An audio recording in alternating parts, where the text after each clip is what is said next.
Hello friends, earlier we were talking about the human health and we have discussed the earlier topics like malnutrition, the misuse and the bad effect of the tobacco, and now today we will discuss about the alcohol. It's clear? So basically there are the various type of the alcohols, but only ethyl alcohol, that is known as C2H5OH, it is used in the beverages. यही एक इस तरीके का alcohol होता है जो हमारे लिए जितने भी जो हार्ड ड्रिंक्स होते हैं उसमें इसको यूज़ किया जाता है, because it is not poisonous, while the remaining alcohols are very poisonous for human beings. So friends, the using of the alcohol is a very common thing in our society, and it is using by everyone. Everyone means every age group of the societies. Society के हर वर्ग group में, age group में लोग इसको use कर रहे हैं. Teenagers, middle age, old age, high profiles, poors, मतलब सभी तरीके के लोग इसको यूज़ करते हैं. हाँ, उनका यूज़ करने का अपना एक सिस्टम डिफर है, लेकिन फ्रेंड्स कहीं भी किसी भी तरीके से एल्कोहल हमारे लिए बेनिफिशियल नहीं है. एल्कोहल यूज़ करने के बहुत सारे डिसएडवांटेज हैं. अब इसके क्या क्या डिसएडवांटेज हैं वो मैं थोड़ा सा आपको डिस्क्राइब करता हूँ. First thing, after drinking the alcohol it reaches the liver and there it is converted into the acetaldehyde which is the poisonous matter. It mean it is changing in the acetaldehyde and it is the very poisonous. So that's why gradually it reduces the power of the liver. जो power liver है उस liver की power को धीरे धीरे reduce करता चला जाता है, और फाइनली एक दिन ऐसा स्टेज देखने को मिलता है कि सब उसका लीवर डैमेज हो गया, उसका लीवर ख़त्म हो गया. उसका रीज़न क्या है? वो बहुत ज़्यादा एल्कोहल को ले रहा है, उसका हैबिट, वो एडिक्ट हो गया है. Second thing, due to the effect of the alcohol, the coordination and controlling of the body decreases. हमारे बॉडी का कोऑर्डिनेशन और कंट्रोल वो ख़त्म हो जाता है. हाउ? हम बोलना कुछ और चाह रहे हैं तो हम लोग सिर्फ एक्सप्लेन ही करते रहते हैं, वो वर्ड बाहर नहीं आ पाते हैं. जब वो एल्कोहल लेकर के आदमी स्ट्रेट पाथ पे चलता है तो वो लाइक दिस झूमता हुआ चलता है. क्यों? क्योंकि उसका कोऑर्डिनेशन नहीं रह पाता है. इसके साथ साथ हमारा वर्किंग एफिशिएंसी डिक्रीज हो जाता है. What do mean by working efficiency? जो हमारे कार्य करने की क्षमता है, जितना हम काम कर सकते हैं. मतलब जो आदमी बिना एल्कोहल लिए वाला काम करने वाला जो बंदा है उसका वर्किंग एफिशिएंसी एल्कोहल लेने वाले के कंपैरिजन में ज़्यादा होती है. कोई माने या नहीं माने, that is the real truth, that is the truth thing. Okay. Third thing, alcohol also decreases the memory power. ये हमारी याददाश्त को भी कमज़ोर करता है. इसलिए हमारे पास में एल्कोहल बहुत डेंजरस चीज़ है, बहुत नुकसानदायक है, इसलिए हम लोगों को इसका सेवन नहीं करना चाहिए. इसके अलावा हमारे पास में सबसे मोटी चीज़ जो है आपका इकोनॉमिक पोजीशन. जो लोग गरीब हैं, मज़दूर कैटेगरी से बिलोंग करते हैं, वो इतना ही कमाते हैं, उसमें से भी आधे पैसे का वो एल्कोहल सेवन कर लेते हैं, शराब पी लेते हैं. तो उनका क्या होता है, इकोनॉमिक स्थिति बहुत ख़राब हो जाती है. वो प्रॉपर अपने जो बच्चों को एजुकेशन नहीं दे पाते हैं, उनकी जो बेसिक नीड्स होती है, बेसिक नीड्स नहीं दे पाते हैं. और थर्ड थिंग, उसका जो सोशल स्टेटस होता है उसमें भी उसको काफ़ी नीचा देखने को पड़ता है. कैसे? कई बार हम लोगों ने देखा है कि साहब रोड पे कोई बंदा ज़्यादा शराब पिया हुआ है, रोड पे गिरा हुआ है, तब पता चलता है कि ये कौन है, ही इज़ मिस्टर एक्स. तो मिस्टर एक्स की सारी बेइज्जती हो जाती है. तो that's way alcohol is not beneficial for us. वो हमारे लिए किसी भी तरीके से बेनिफिशियल नहीं है. इसलिए हम लोगों को इसके यूज़ को अवॉइड करना चाहिए. सम पीपल सेज दैट, कुछ लोग कहते हैं कि साहब मैं तो बियर पीता है. तो बियर में भी एल्कोहल है, एल्कोहल सभी चीज़ों में। अभी बहुत से लोग ये भी कहते हैं सर कफ सिरप में भी तो है, लेकिन वो कफ सिरप में कब ले रहा है वो बंदा, जब उसको कफ है, 2 या 3 दिन उसने लिया, उसके बाद में रेगुलर थोड़ी ले रहा है। अगर वो रेगुलर ले रहा तो वो उसका एडिक्ट हो जाएगा, उसके बाद में वो उस पर इंपैक्ट नहीं डाल पाएगा। तो ये एक तरीके की दवाई होती है, तो इसको दवा के रूप में यूज होता है। हमें ये नहीं है कि हम लोग उसका एडिक्ट हो जाए, उसको रेगुलर यूज करते रहें, और एल्कोहल को बिल्कुल यूज नहीं करना है। It's a clear? Okay, now next thing I am going to talk about the opium. Opium opium is obtained from a drying of raw fruit and milk of opium plant that is known as Papaver somniferum. Papaver somniferum you can see on your screen. ये इस type का एक fruit होता है।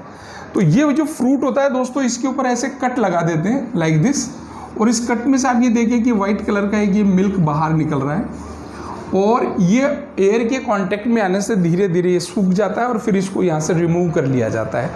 इसी को हम लोग अफीम के नाम से जानते हैं, इसी को हम लोग एल्कोहल कहते हैं, वो सॉरी इसी को हम लोग ओपियम कहते हैं, डोंट से एल्कोहल। अब ओपियम जो है, अगर हम लोग इंडिया में देखें और हमारे राजस्थान की बात करूं, तो इसको काफ़ी पुराने समय से यूज करते चले आ रहे हैं। बेसिकली जो रूरल एरियाज़ हैं, उन रूरल एरियाज़ में इस तरीके की हमारे पास में ट्रेडिशन चले आ रहे हैं। घर में कोई भी फंक्शन होता है, चाहे वो मैरिज सेरेमनी हो, चाहे और कोई फंक्शंस हो, तो वहाँ पर वो अपनी मेहमान नवाजी के लिए इसको यूज़ करते आए हैं, और आज भी बहुत सारे लोग इसको फॉलो कर रहे हैं।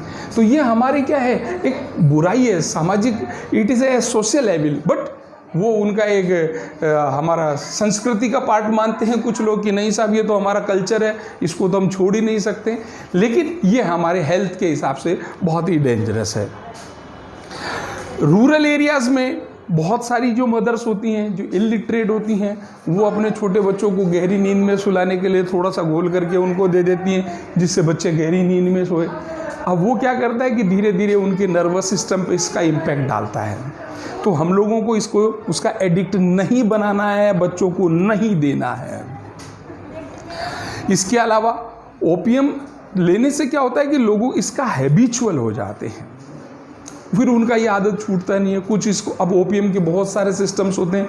ये जो फ्रूट होता है, इस फ्रूट का ये जो ऊपर वाला हिस्सा होता है, इसको ब्रेक करके इसके जो छोटे छोटे पार्ट्स होते हैं, इसको बॉईल करके उसका जो जूस बनता है उसको लोग पीते हैं, उससे भी एक प्रकार का नशा होता है। तो बोले, अब बहुत सारे लोगों के दिमाग में ये आता है कि फिर सर इसको उगाते ही क्यों है, गवर्नमेंट को इस पर बैन कर देना चाहिए। बैन इसलिए नहीं करते फ्रेंड्स, क्योंकि अकेला जो ओपियम है इसमें 30 टाइप का, लगभग 30 तरीके के एल्काइड्स प्राप्त होते हैं, और वो जो एल्काइड्स होते हैं, उन एल्काइड्स से हमारे बहुत सारे पेन किलर्स बनते हैं। हमारे पास में जिन लोगों को नींद नहीं आने का प्रॉब्लम्स होता है, उनकी मेडिसिन्स बनती हैं। बहुत सारी इनसे मेडिसिन्स के अंदर इसको यूज़ किया जाता है, पेन किलर्स में इसको यूज़ किया जाता है। इसलिए हम लोगों को इसको उगाना भी ज़रूरी होता है। ठीक है फ्रेंड्स, अब इसके कारण हमारे पास में क्या हो रहा है कि हर साल बहुत सारे लोग बाग समय से पहले ही चले जाते हैं। क्यों समय से पहले डेथ होने का रीज़न क्या है? क्योंकि उसने इसका नशा कर लिया और उसके बाद ड्राइव कर रहा है, और ड्राइव करने के बाद में एक्सीडेंट हो गया। बेसिकली जो हमारे जो ट्रक ड्राइवर्स होते हैं, ट्रक ड्राइवर इसका नशा बहुत ज़्यादा मात्रा में करते हैं। तो आज हमारे पास में इस तरीके के बहुत सारे इंस्टीट्यूशन चल रहे हैं, बहुत सारे हमारे पास में NGOs चल रहे हैं।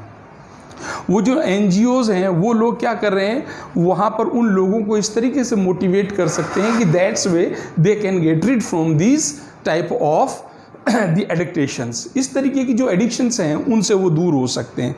People can get read of this habit with the help of the doctor और द NGOs। उनके द्वारा हम लोग इसको रिमूव कर सकते हैं, उनको द्वारा हम लोग इसको हटा सकते हैं।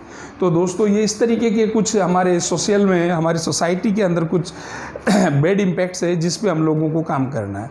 इसके अलावा और बहुत सारी चीज़ें हैं, अदर इंटॉक्सिटिंग मटेरियल्स। अब वो कौन कौन से, लाइक कोकेन, भांग, चरस, हैम्प, हसीज, LSD, न जाने कितने टाइप के नशे हैं जो हमारे सोसाइटी में लोग बाग इसको कर रहे हैं।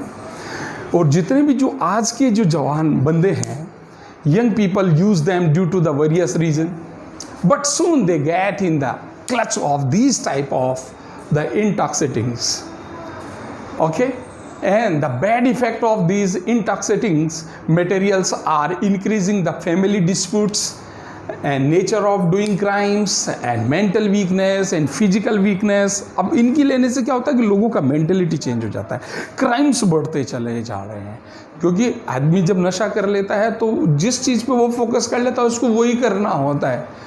तो उस समय फिर वो ये नहीं सोचता है कि इससे मेरा सोशल इम्पैक्ट क्या आएगा, मेरे फैमिली का क्या होगा, मेरा रेपो का क्या होगा, इट डजेंट मैटर, उसको इससे फ़र्क नहीं पड़ता है। उसको एक धुन सवार हो जाती है और वो वही काम करता है और उससे बड़े बड़े क्राइम्स कर बैठता है। तो बहुत सारे इस तरीके के टॉक्सिन्स मटेरियल्स हैं और आज के ज़माने में लोग बात क्या कर रहे हैं friends, misuse of the medicines. There are the various type of the medicines which they are using as a drugs. वो ड्रग्स के रूप में उसका यूज़ कर रहे हैं, उसके हैबिचुअल होते चले जा रहे हैं, उसके आदतन होते चले जा रहे हैं।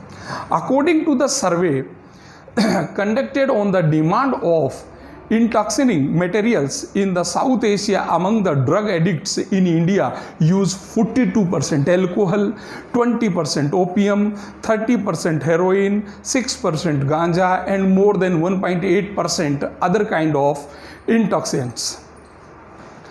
According to the reports of the prescriptions paper of the doctors, medicines like the morphine, pethidine, propoxyphene, nitrazepam, etc. misuse for the intoxicating using of the smack is also increasing. तो बहुत सारे क्या होते हैं, डॉक्टर्स के prescription लिखे रहते हैं, डॉक्टर से लिख देता है कि भाई ये वाला दवाई है, जब अगर आपको रात को अगर आपको नींद नहीं आता तो आप ये वाला ले लीजिए। अब वो लोग जान जाते हैं कि इसको लेने से नींद आती है, इट मीन इट इज ये हमारे पास में क्या है, एक प्रकार की नशे की दवाई है। और डॉक्टर से जाकर के कहते थे सर ये वाला मेडिसिन दे दीजिए, बाकी तो सब है, ये वाला नंबर 3 वाला मेडिसिन ख़त्म हो गया, आप ये उपलब्ध करा दीजिए। और फिर वो उसका आज इस मेडिकल स्टोर से ले लिया, नेक्स्ट टाइम सेकंड से ले लिया, फिर नेक्स्ट टाइम थर्ड से ले लिया, तो उस मेडिकल स्टोर वाले को पता नहीं चलता, हो सकता है कि साहब ख़त्म हो गई होगी तो वो भी दे देता है, और वो फिर उसके क्या हो जाते हैं, हैबिचुअल हो जाते हैं फ्रेंड्स। और इसका इम्पैक्ट कहाँ देखने को मिल रहा है, बहुत सारे स्टेट है like Punjab, Rajasthan, Madhya Pradesh, Uttar Pradesh and Gujarat. Traditional use of the opium, यहाँ पर हमारे पास में ओपियम का मैंने अभी आपको बताया कि ट्रेडिशनल यूज़ होता है, शादी ब्याह में यूज़ कर रहे हैं, और कोई भी जो फंक्शन हो रहा है उसमें यूज़ कर रहे हैं।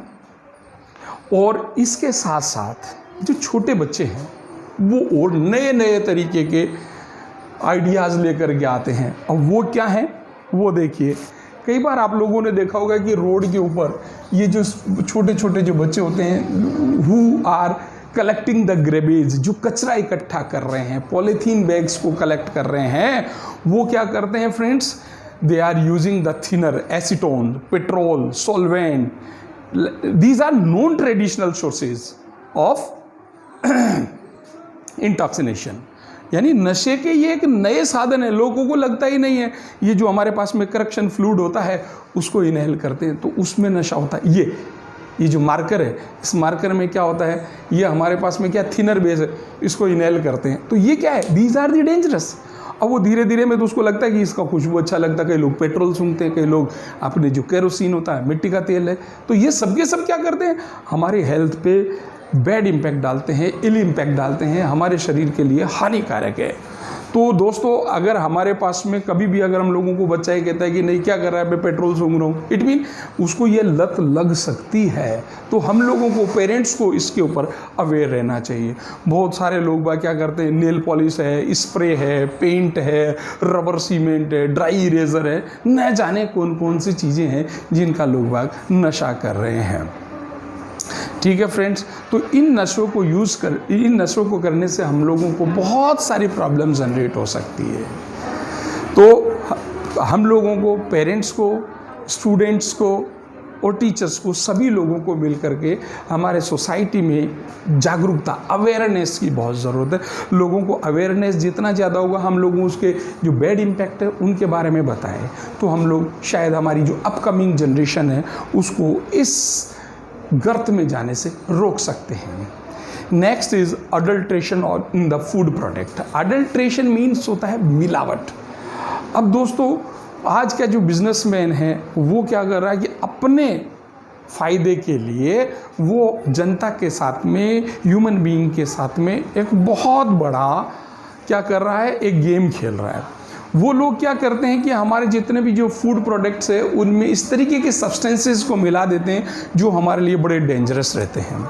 कैसे, थोड़ा सा मैं आपको बता रहा हूँ।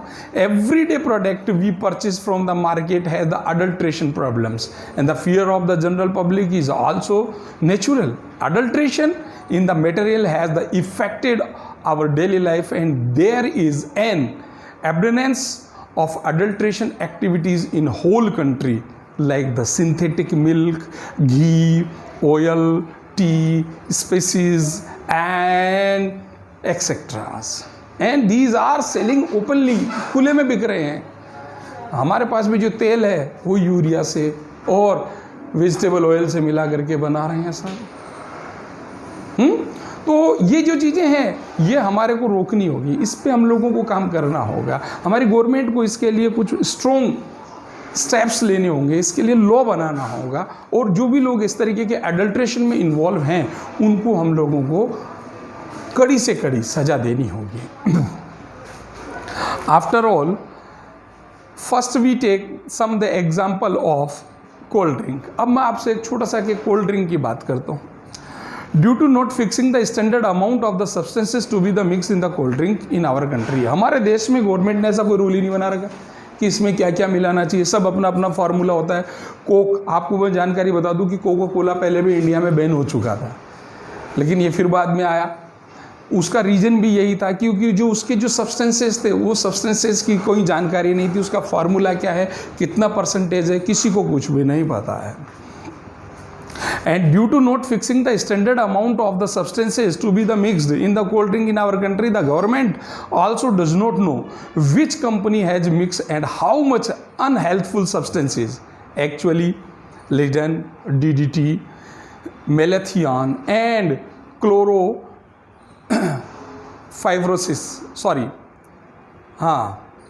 mixed materials are responsible for the generation of the cancer.